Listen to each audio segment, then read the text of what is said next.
Torch, the Christian sight loss charity. Torch News, Extra Time. James Hassell. Thank you for joining me today, James.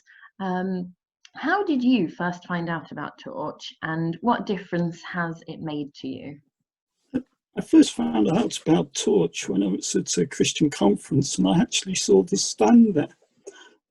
Prior to that, I wasn't aware that you were able to get Christian material in a accessible format for a visually impaired person.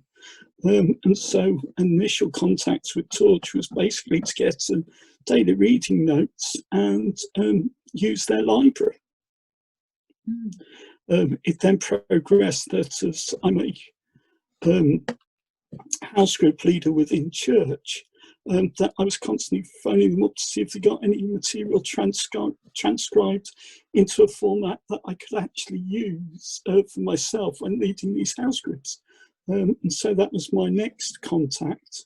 And then through the job I do, I was invited to an open a celebration open day last year at their offices in Market Harborough.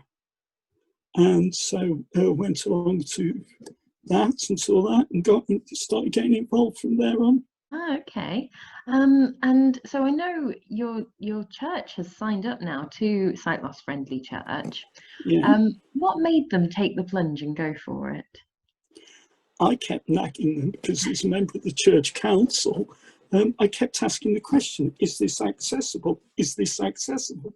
And it was quite a lot of nagging on my part that suddenly started making them realise that actually I wasn't the only person in the congregation who would be struggling with being able to see things on data projectors, news sheets and that sort of information.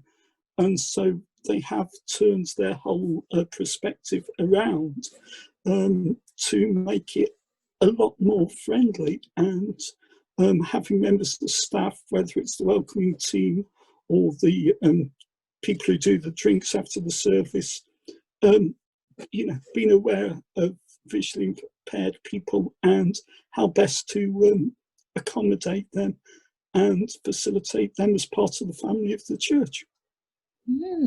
And as a Torch volunteer yourself, I know you were able to be very involved in the virtual training for your own church, which is really nice. Can you tell us a bit about that? What was it like doing that, and how did that work?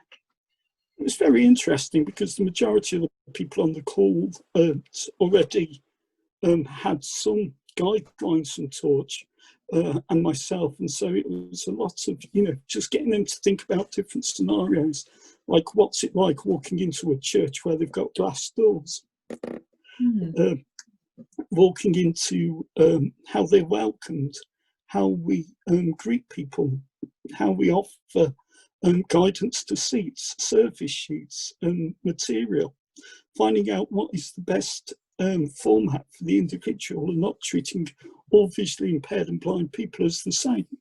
And so a lot of it was just increasing their knowledge so that, don't be afraid to ask, I think was the key thing that was put across to them. And also just very practical issues, like there was some very nice 1.5 to 2-inch raised areas around the font and things like that, that if you aren't used to it, you will either trip up it or find it awkward to negotiate for the first few times, but allowing people that opportunity just to wander around the church when it's empty with somebody there guiding them so that they can become very familiar and map what's around them to themselves. Yes, I still walk into things, I still trip up things, but on the whole,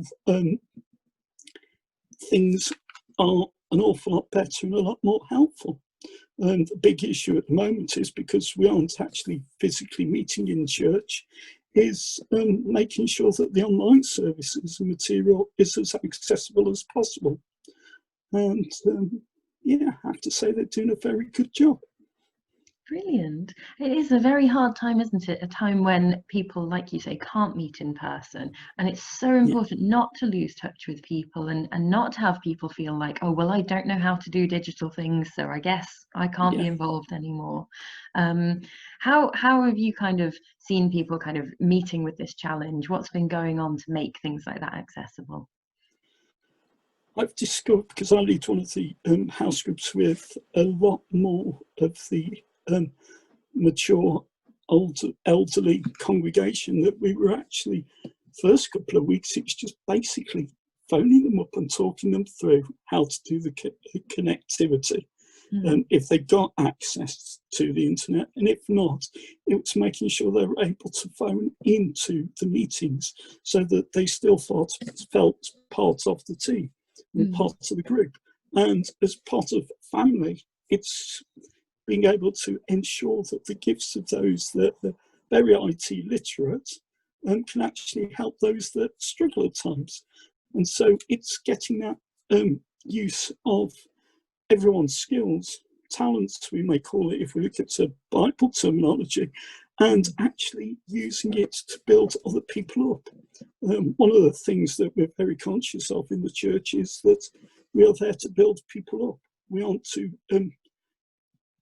exclude them, to stop them being part of the community. So it's important that we use all possible means of communicating and sharing the gospel, but also using it in a way that embraces where people are as individuals.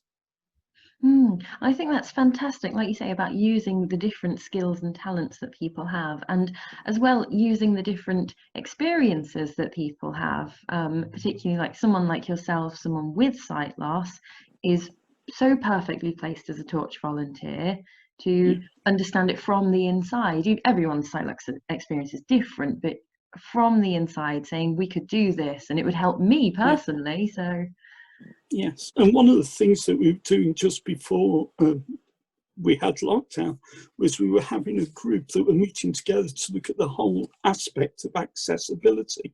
So not only for those that are visually impaired, but for those that are hard of hearing, those who have learning disabilities, and those who have mental illnesses, so that we can actually incorporate them even more as part of the family. and what difference do you feel initiatives like this make to people? What difference have you observed? It gives them more independence, but also more of a feeling of being part of something.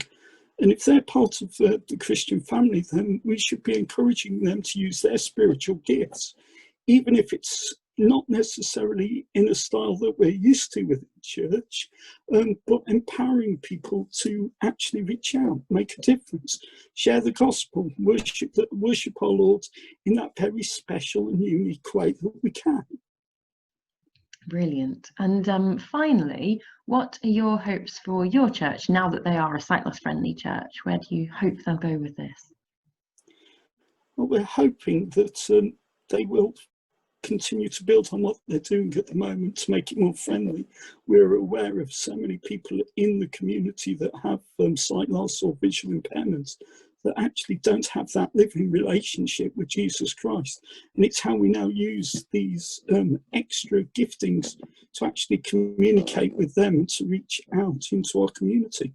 And lockdown, in a lot of ways, has brought about an excellent opportunity for outreach and opportunity to build friendships, because one of the things that I've discovered through the work that I do from 9 till 5 is that people are very isolated, very scared, and they do need contact. And a lot of them are so impressed that organisations are phoning them up that aren't family members, aren't immediate friends, because after a while, there's only so many times you can talk about the weather or what's happening in the family.